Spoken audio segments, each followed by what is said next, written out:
Hello, mamas. We are glad to have you here today. Today, I am joined by someone who is an amazing CEO of a company. She owns a company called Shorty's Candle Company. She is a TEDx speaker, an author, a comedian, a mama of boys. And let me tell you, because I know her, she's lived through some trials and some hard things in life, and she's come out shining and glowing on the other side. I'm delighted to have Georgia Vanderville with us here today. Hello, Georgia. Hi, Andrea. Thanks for having me.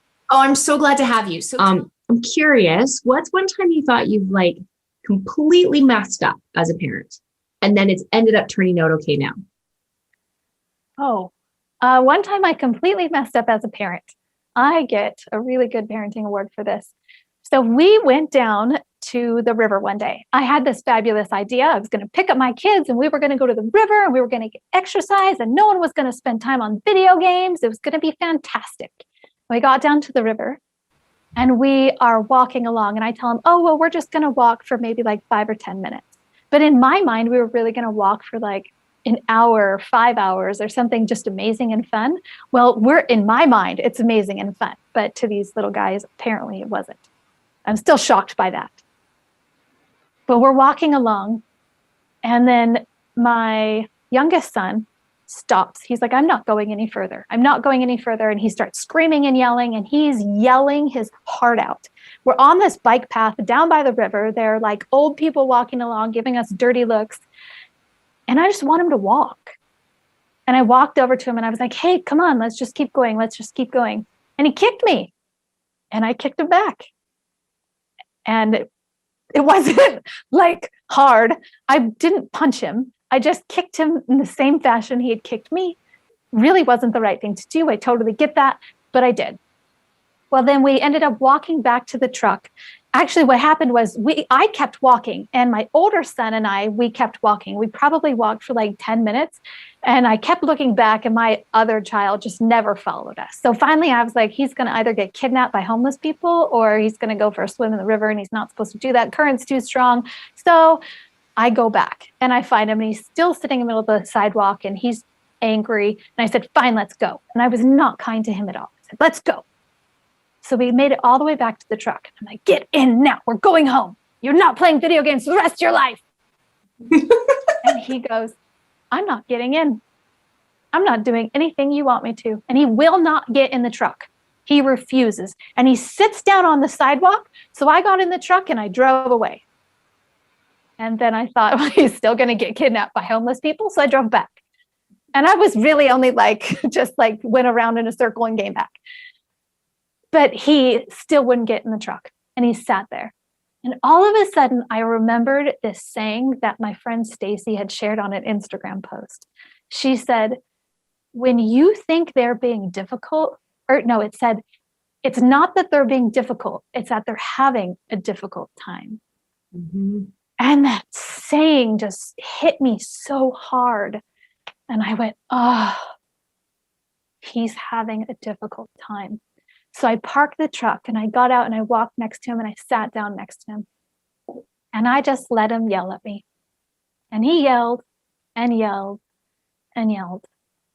And I said, we'll just sit here until you're done. And I'm sorry for kicking you. And we sat there for probably about 20 minutes. He yelled at me for about 15. And then it turned into playing a game together.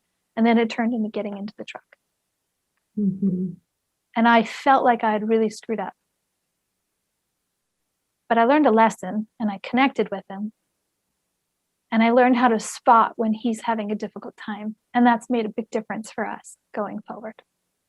Thank you for sharing that. That's so beautiful. And it's so nice to hear that, they're just having a difficult time, right? They're not trying to be little jerks. They're having a hard time.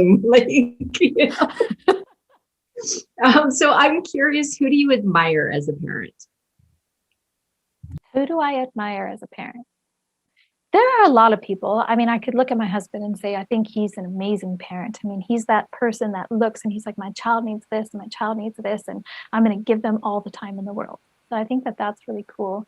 But I also admire a lot of younger people. like younger parents, because they're not jaded by everything else and they haven't lived through all these experiences that make them say, oh, this isn't safe. And like, the other day I was taking my kids to school, and there was a really young dad, and he was on a bicycle. And you know those pegs that stick out from behind the back tire? Mm-hmm. Well, he had a little boy standing. The little boy was standing on the pegs, holding onto his dad's neck. And we're going through an underpass. So the freeway is up above us and the sides are slanted like this. Well, this dad, and the dad's probably 20 and the little boy's maybe 4, possibly 5. Like maybe the dad's 21, 22, but he's really, really, really young. And I thought, oh dear, this child's going to die. And the dad is taking the bike up onto the side of the underpass and coming back down, and then up on the side and coming back down. And I'm scared because I don't know if this dad knows where the limit is. He's so young himself. And I'm like, oh dear, this little kid's going to fall. This little kid's going to fall. And as I passed him, I looked over, and this little boy, he's bundled up. He was all warm. He had a hat on, a big warm coat on, gloves on his hands, and the biggest smile I think I've ever seen on a little boy. He was so happy in that moment with his dad. And his dad, maybe he was doing something that somebody older would have said, oh no, that's too dangerous. But he wasn't living in that. He was living in the moment with his child right then. And I really, really, really admire that. So awesome. You've been to Amsterdam, right? Yes. Yes. And the way they ride bikes there with their children is terrifying, in my opinion, at times. I remember saying to my friend when I was there, I was like, you know what?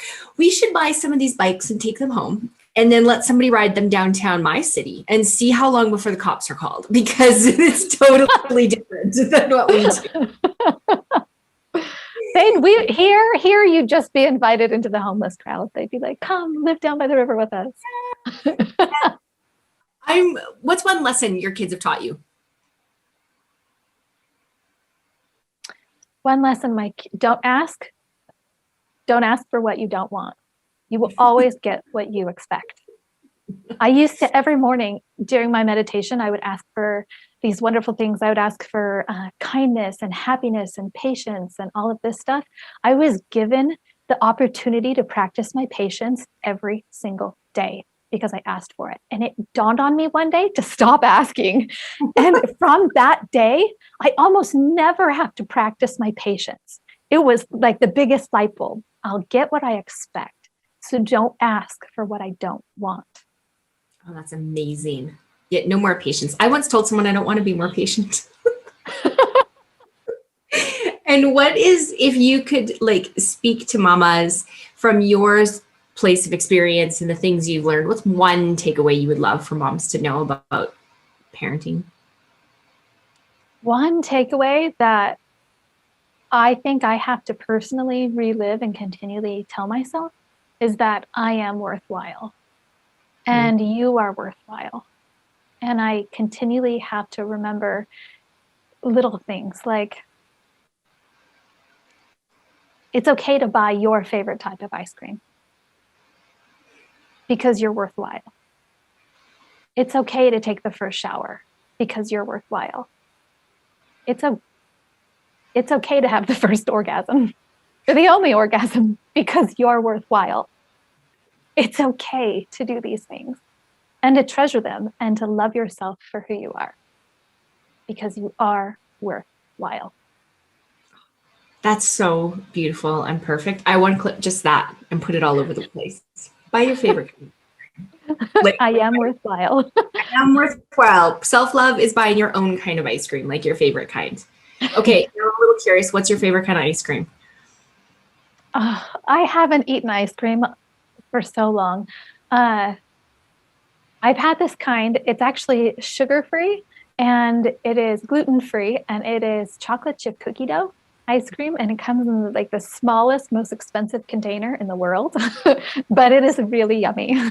Or banana ice cream if you take a banana and blend it.